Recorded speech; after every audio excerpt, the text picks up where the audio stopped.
ভাই দেখেন দেখেন চাচা কামড়া করছে কি দেখেন, ডাবল ডোরের একটা দেশি পণ্য অল্টন ফ্রিজ গণভবনতে বাইর হয়ে দেয় যে মশলা মশলি ভরা দেখেন চাচা হেইডারে কিন্তু আগে দখল করছে। চাচা চাচা কিন্তু জিততে গেছে, চাচা কিন্তু এই ডাবল ডোরের ফ্রিজ বাইর করে থাল লইছে, তা অবস্থাটা দেখেন।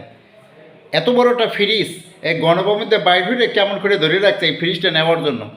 চাচা চাচায় আসলে একটা জিনিস, চাচায় আর কোনো জিনিস তো ওই দেয় চাচার হয়েছে যাই এই যে এই ডাবল ডোরের ফ্রিজটা হ্যাঁ লাগবে, দেশি পণ্য দেখেন এর মধ্যে সব মশলা বাটা পোটা মশলা ভরা।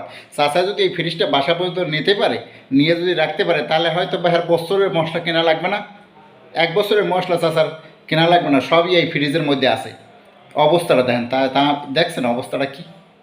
এই চাচায় সবাই তো হয় বালিশ, সবাই তো হয় এইটা সেইটা বিভিন্ন চাচা যাই ফ্রিজটা আগলাই ধরে তার রাস্তায় নামাই লইয়া আটা ধরছে, এটা কোনো কথা?